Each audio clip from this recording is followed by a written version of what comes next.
Hello dear students, myself Shinde ma'am here. In the last 3 videos, I had explained you the whole poem, that is poem number 3, The Inchcape Rock. I hope you all understood this poem very well. You know it's a big poem of 17 stanzas. One stanza contains 4 lines each.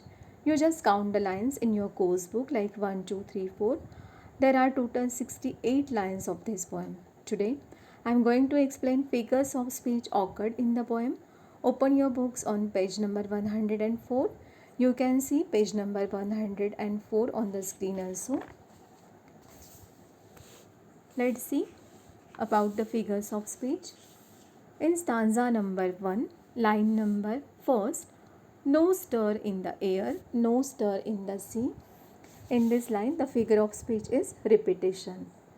Why it is repetition? Because no stir, no stir, these words are repeated twice in this poem. So, in this line, so this figure of speech is repetition. याला मराठीत आपण पुनरावृत्ती असं म्हणतो. हे शब्द दोनदा repeat झालेले आहे, त्यांची पुनरावृत्ती झाली आहे. Line number 2, the sheep was as steel as she could be. In this line the figure of speech is पर्सॉनिफिकेशन. म्हणजे याला मराठीत आपण चेतना गुणोक्ती किंवा मनुष्य गुणोक्ती अलंकार म्हणतो, ज्याच्यामध्ये मानवी गुणांचं आरोपण निर्जीव वस्तूंवर केलेलं असतं, निर्जीव ऑब्जेक्ट्सवर केलेलं असतं. The sheep is personified as it stand still like human being. So this figure of speech is personification. Human qualities are expressed on non-living objects. Line number 3 and 4 in the same stanza. Her sails from the heaven received no motion. Her keel was steady in the ocean.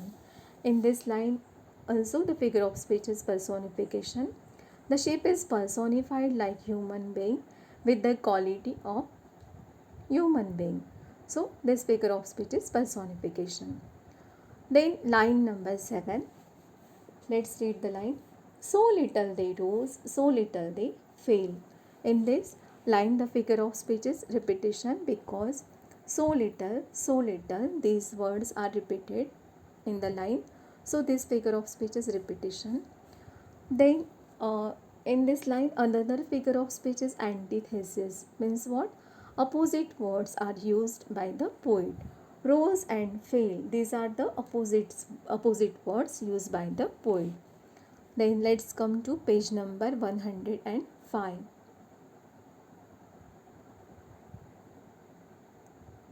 Page number 105. Line number 13 from stanza number 4. Which is this line? When the rock was hid by the surge's veil. In this line the figure of speech is personification. Here the non-living rock shows human quality of hiding. म्हणजे rock हा निर्जीव आहे, तरी तो मानवाची लपण्याची quality जी आहे ती रॉकला कवीने वापरलेली आहे, म्हणून फिगर ऑफ स्पीच आहे personification. Then next line, line number 15 in the same stanza. And then they knew the perilous rock. In this line the figure of speech is transferred epithet. Marathi त्याला विशेषण बदल असं म्हटलं जातं. Here perilous is an adjective and it is transferred to the noun, that is rock. Means an adjective perilous transfers its quality to the noun rock. So this quality, this figure of speech is called as transfer epithet. Then line number 19, again, the seabirds scream as they wheel around. In this line the figure of speech is personification. Here seabirds show the human quality of screaming as if the birds are human beings. So this figure of speech is personification. जणू काही पक्षी म्हणजे माणसं आहेत आणि माणसं ज्याप्रमाणे ओरडतात, वेगवेगळे आवाज काढतात, तर ती तशी क्वालिटी पक्ष्यांना लावण्यासाठी वापरलेली आहे, म्हणून हा फिगर ऑफ स्पीच आहे personification. Then line number 25 from stanza number 7. He felt the cheering power of spring. In this line the figure of speech is also personification. Here spring is personified as if it is a human being. It shows cheering power like human being. So this figure of speech is personification. Then line number 26. It made him whistle, it made him whistle. In this line, the figure of speech is repetition because it made him. These words are used by the poet twice. So this figure of speech is repetition. Then line number 37 from stanza number 10. Down sung the bell with a gurgling sound. In this line, the figure of speech used by the poet is onomatopoeia. You will see this name quite different to here. Onomatopoeia means what? Here the word gurgling shows the sound. म्हणजे या अलंकारामध्ये असं असतं, कवीने जे शब्द वापरलेले असतात त्या शब्दांचा आघात जणू काही ऐकणाऱ्याच्या कानावर होतो, म्हणून याला ओनोमॅटोपोइया असं म्हटलं जातं. Line number 38. In this line, the bubbles rose and burst around. The figure of speech is alliteration because the letter or sound B is repeated by the poet, means B in bubbles and B in burst. So this figure of speech is alliteration.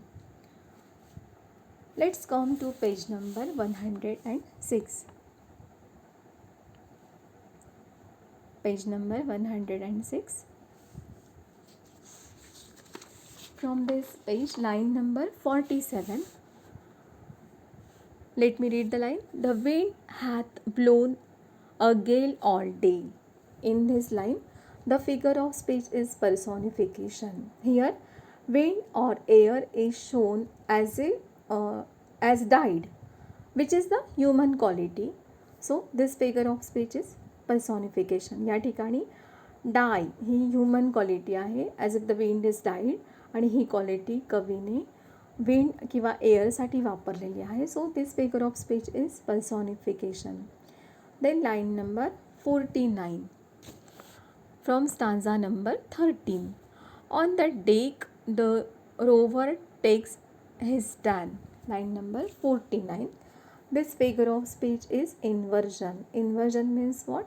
Word order is changed here. The order is not there is no correct order of the word, so this figure of speech is inversion. Then let's come to line number 60 from stanza number 15. O Christ, it is the Inchcape bell. Here the figure of speech is apostrophe. Here the sentence is addressed to Christ who is absent at the situation. It is the Inchcape rock in this sentence, and this is addressed to Christ. So this figure of speech is apostrophe. Apostrophe means what? When the statement is made to dead person or absent thing or non-living thing, then it is called apostrophe. Then let's come to line number 65 from the last stanza, that is stanza number 17. Line number 65. But even in his dying fear, this figure of speech is transferred epithet. Adjective dying transfers its quality to noun fear. So it is transferred epithet. विशेषण बदल हा अलंकार आहे. Dying हे ॲजेक्टिव्ह कशासाठी वापरलं आहे? Noun फिअरसाठी वापरलं आहे. Line number 66 from the same stanza. One dreadful sound could the rover hear. Here the figure of speech is inversion because no correct or proper order of the words is given. The word order is changed to get poetic effect. So this figure of speech is inversion. Line number 59 from stanza number 15. Let's go back. Till the vessel strikes with a shivering rock.